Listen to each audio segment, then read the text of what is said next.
13th of July 2018, Luzhniki Stadium, Moscow. Luka Modrić is 90 minutes away from leading Croatia, a nation of fewer than 4 million people, to football's ultimate glory. As the world watches, he gazes at the pitch and remembers another field. A hotel car park in Zadar, Croatia. No stands, no spotlights. Just war debris and a skinny, fair-haired boy dribbling past ghosts of the past. This is the story of a boy who survived war, was called weak by rivals, and at 33 claimed a prize many deemed impossible. This is the real journey of Luka Modrić. Luka was born in 1985 in the small village of Modrici, Croatia. His childhood, filled with dreams and challenges, was abruptly marked by the outbreak of the Croatian War of Independence in 1991. It was in this chaotic setting that Luka's family fled to Zadar, a coastal city that, even as a refuge, bore the scars of war. While many would say war only brings destruction, for young Luka, it forged an unlikely environment of resilience and triumph. Amid the rubble, the boy found his training ground, a bombed-out hotel car park. There, among debris and painful memories, he honed his dribbling skills and learned to intuitively read the game. Can you picture the scene? A simple car park, no stands or spotlights, yet brimming with dreams and unshakable determination.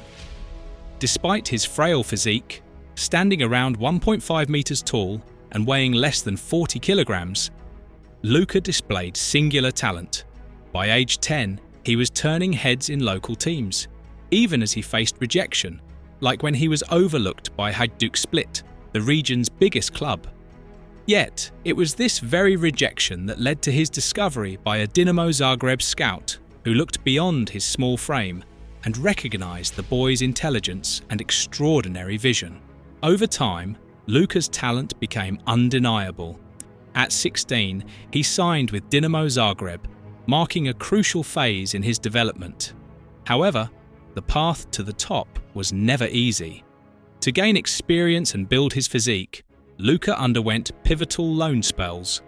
In 2003, he joined Zrinjski Mostar in Bosnia, where, at a stadium flanked by hills still scarred by conflict, he established himself as a starter. This period was essential.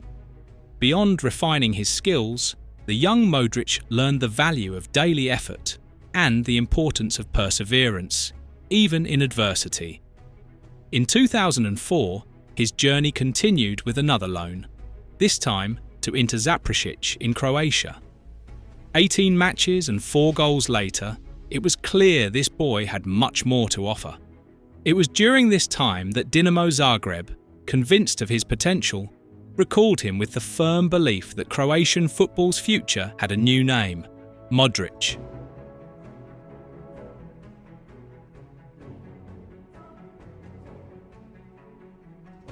At 20, in 2005, his talent was spectacularly acknowledged when he was named the Croatian League's best player. But the question on everyone's lips was, could that skinny boy with the piercing gaze make it in European football? The answer, revealed years later, came with a twist few could have imagined. In 2008, the young prodigy Luka arrived in England to face the relentless world of the Premier League after signing with Tottenham Hotspur, a radical shift in his life. On his debut against Aston Villa, Luka was substituted in the 70th minute and the press whispered, "Too lightweight for the league."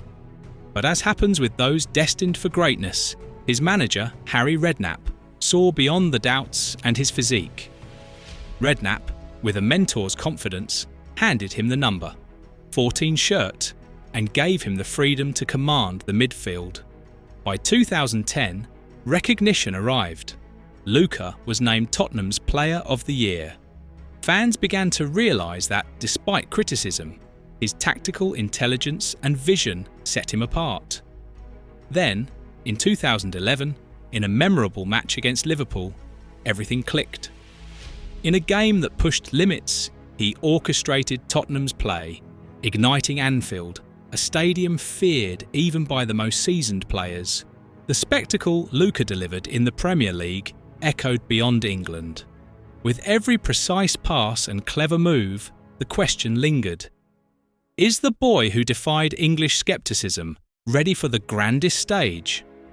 In 2008, when Tottenham signed him for €22 million, a revolutionary fee for a young Croatian at the time, no one imagined he would redefine the essence of the game.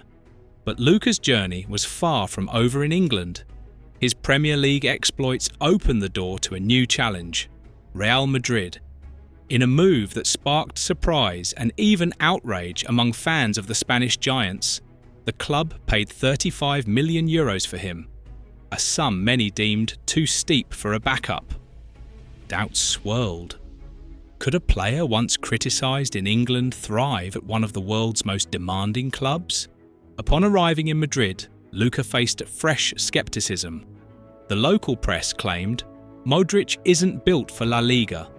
Rumours even surfaced that Jose Mourinho considered loaning him out, doubting his adaptability to Spain's style. But unlike many who would crumble under such pressure, Luka used every critique as fuel to reinvent himself. Training relentlessly, he focused on improving every aspect of his game, adding muscle and adapting his physique for La Liga's demands. On 23rd April 2013, everything changed. In a decisive match, Modrić emerged as Real Madrid's midfield conductor, silencing critics with a performance that drew chants of "magical" from the crowd. This shift not only quieted doubters, but cemented his role as a linchpin in the team's machinery. In his early years in Spain, every training session, match and challenge became a lesson. The narrative unfolding was of a player who transformed adversity into milestones of triumph. This adaptation period was the prelude to a career-defining era. At Real Madrid, Luka not only found his place, but began crafting an identity that would redefine modern football. Training alongside legends and forging strategic midfield partnerships allowed him to flourish. As Europe braced to witness the rise of a legend, the world began to feel the weight of the revolution Modrić was about to lead. The stage was set for moments of pure emotion, challenges to test his limits, and achievements that would echo for generations.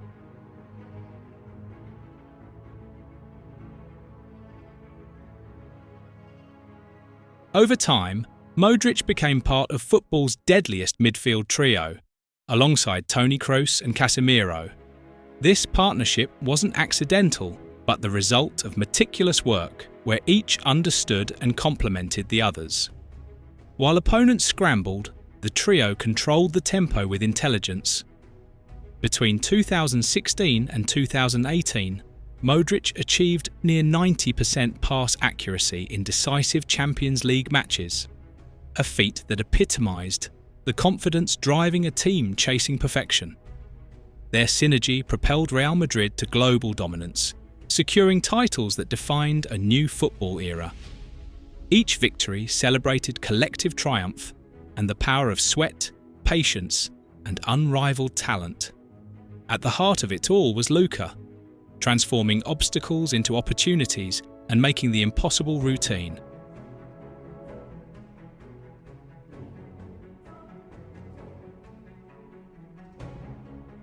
June 2018 marked one of the most emotional moments in Luka Modric's career and Croatian football history. At 32, he carried a nation's hope. In an epic campaign, Croatia reached unexpected heights, with 3 knockout games going to extra time, where Modric's grit became a symbol of resilience. Even after losing the final to France, he turned sorrow into pride, uniting a nation with his dignity and performance. His impact transcended sport. In an emotional speech, Luka declared, "We're sad but proud. We achieved something incredible. We made history."